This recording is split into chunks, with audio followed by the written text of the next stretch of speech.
Okay, folks, so you guys remember this extreme propagation that I have with Rose and Mary here. Now, it's going to get a little bit more zanier, folks, because I've decided to do something even a little bit more wackier than what I've already done. But, folks, before I share with you that news, I wanted to share with you something that I decided to do, and that was to remove this leaf right here because I noticed there was something peculiar that appeared to be growing from this section right here, and let's take a closer look, folks. Okay, folks, so what we decided to do was remove that leaf portion because it was actually covering up this area right here. And because I'm so nosy, I noticed there was something underneath here and I wanted to get down to the bottom of it. So I took that leaf off and I discovered that there is actually some form of new growth right here. And I don't believe it's going to be a root system at all. I believe that this could actually be another keiki that was hidden. And of course, it was not able to grow as normal because that leaf was covering it up. So it's a little bit smashed here at the tip. But now that that leaf is gone, I am so curious to see what is going to transpire with this nubbin right here. And removing that leaf portion, you can really get a closer look on this formation, this new growth, which I believe is going to be a keiki. Now, a new root growth actually has a shiny surface, very glossy, and this right here has no shine at all to it. So indeed, I believe that is a form of a new growth in keiki. So we will have to closely monitor this. Okay, so now you've seen updates on this actual propagation. We all know that in fact it is probable, it is capable, and indeed we did it for you right here. Now, I want to ask you a question because I think I am going to take it up a notch. We're going to get even more extreme than what we have already. Okay, folks, now as you guys know, with all of this root growth right here, and this new growth also, if we take a closer look at the actual new growth, we will begin to see its own root system coming into play right here.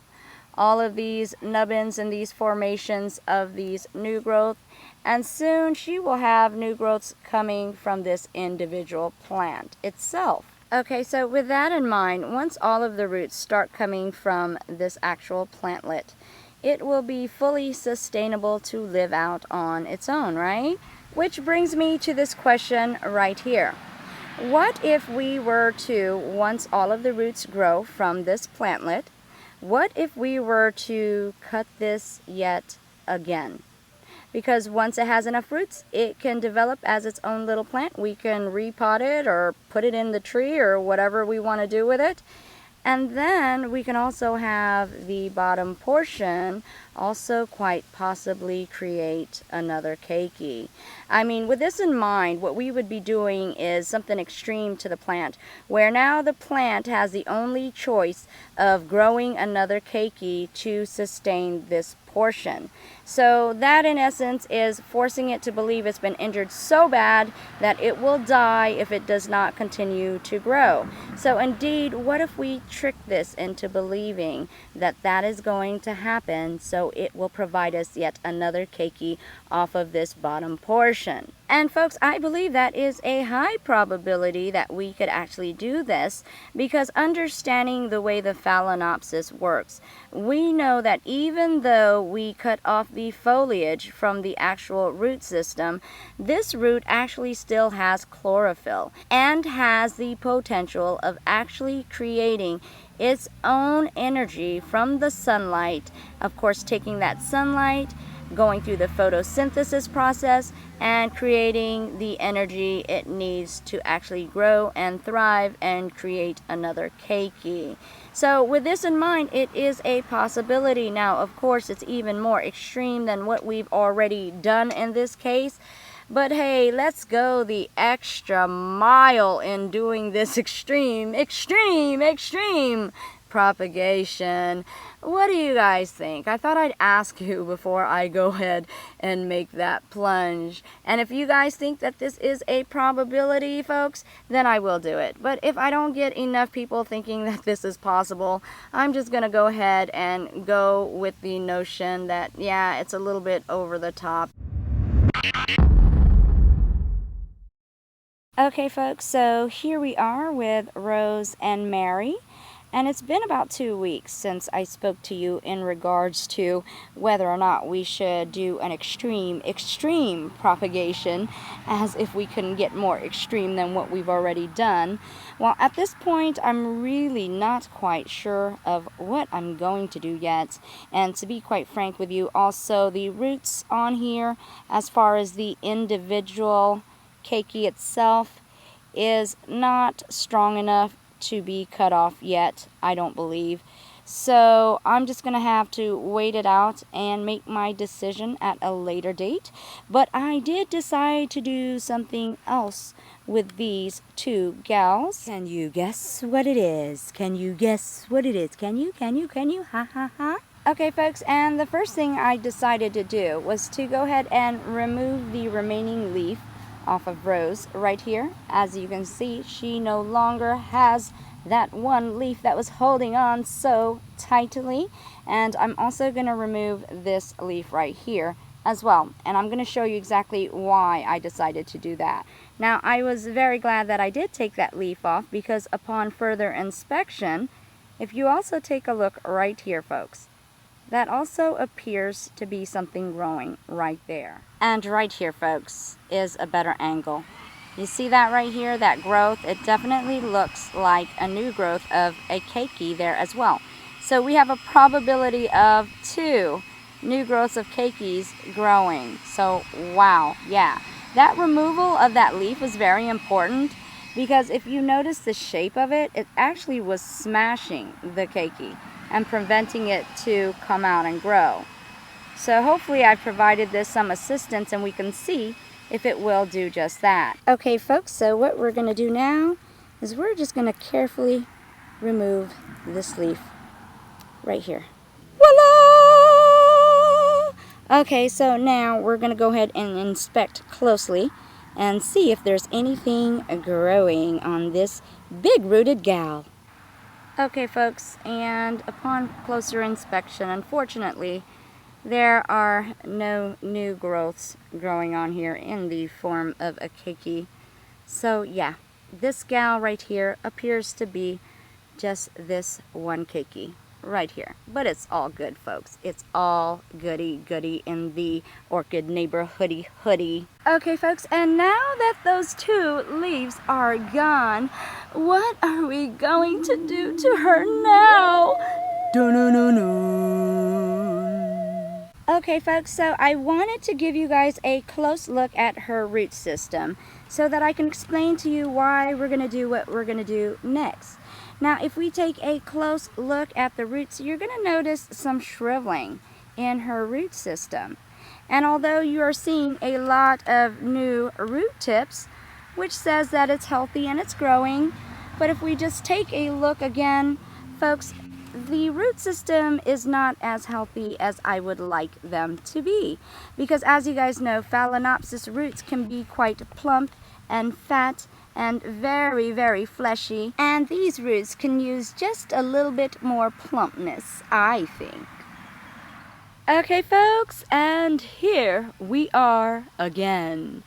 Okay, you guys can probably guess exactly what we're about to do with our extreme propagation volunteers, Rose and also Mary. Now, many of you guys out there have asked me what is my opinion about the semi-water culture.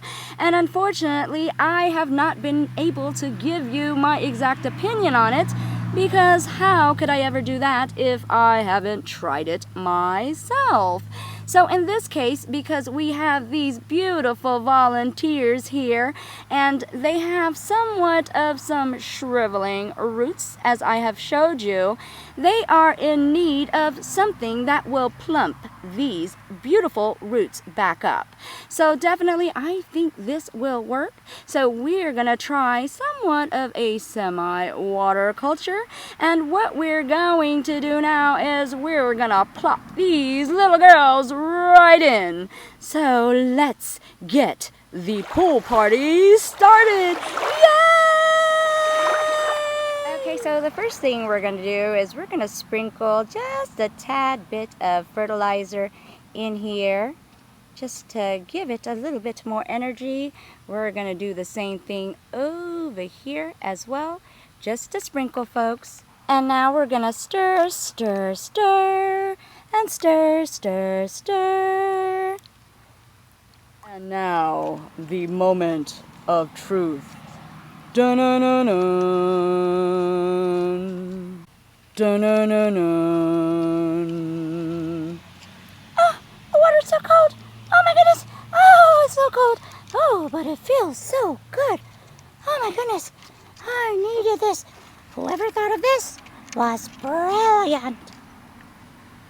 And here they are, folks, living in the laps of luxury. Oh my, how fortunate are they? Okay, folks, and that is all there is to it. Oh my gosh, just as simple as that. Now, just to further explain to you exactly why people do the semi-water culture and how it works, is that you will take an orchid and you will allow it to fully submerge its root system within water, putting it in a vase or some sort of container. And then you will allow it to soak overnight for about 2 days. Now what happens here, folks, is the roots actually absorb the water much like a sponge, where they are able to retain the water and sustain themselves for about an entire week. So what that does, folks, is for the people that don't have a lot of time, this can actually conserve your precious, precious time, where you don't have to fuss about them for an entire week, folks. So yeah, that could definitely save us some time. Now, what I'm going to do with these little gals, though, folks, because you know that they are just little cakeys, little baby Phalaenopsis, and you also understand that on the stem itself, there are probable cakeys also growing. So I'm not too certain I want to soak them for 2 days. So what I'm going to do, though, is I'm going to soak them overnight, and then I'll hang them right back up along with my Vandas, and they will get their daily watering. Because all we're trying to do, folks, right here is we're just trying to rejuvenate the roots, plump them back up, and provide these baby Phalaenopsis with as much energy and as much good condition as we can, so that we can definitely grow more cakeys and definitely have these babies as healthy as possible. So that's basically what we're doing here, folks, and we're gonna have to closely monitor these little gals and make sure that they are a-okay in the semi-watering culture, and I definitely will keep you guys posted on how they do. So definitely stay tuned for more. And we definitely will see if we can get these roots to plump up, and also if we can develop even more cakeys on Rose and Mary. Again, thank you guys so much for being such great candidates and volunteers for this project. Can we get a hand clap, folks, for these gals?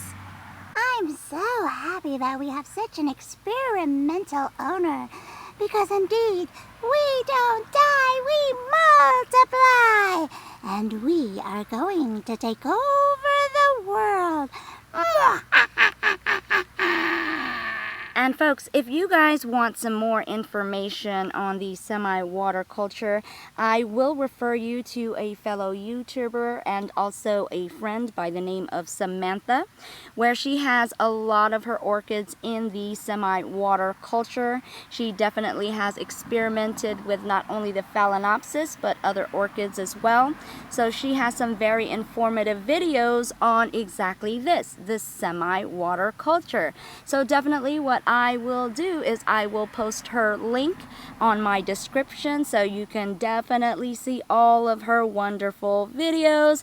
And she is one that I consider a Phalaenopsis queen. So if you guys love Phalaenopsis, she is one that you should definitely check out. Okay folks, so as I was moving Mary around in the water, I did happen to notice a little nubbin that would be so easy to overlook, and it's right there folks. Can you see it?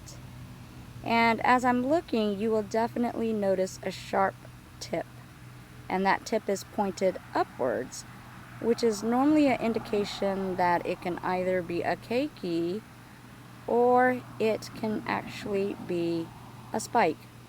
But I definitely don't think that this little baby would already be in spike. So folks, I'm thinking that might be the start of another keiki. Can you believe it folks? Oh my gosh.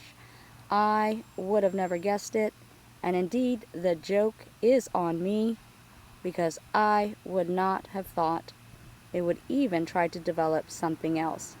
And I thank you guys so much for tuning into yet another Orchid adventure with me, Maria Young. And if you liked this video, please be sure to give it a thumbs up. And if you want to stay up to date with the latest and greatest news of my Orchid adventures, please be sure to subscribe. And of course, if you guys want to also follow me on my adventures on Facebook, please be sure to do that as well. And you can do that at My Orchid Adventures on Facebook. And also, if you guys want to reach me via snail mail, you guys can do that as well at the address provided right here. I thank you guys so much again for tuning in to yet another Orchid adventure, and indeed, please stay tuned for more. Love you guys. Bye-bye.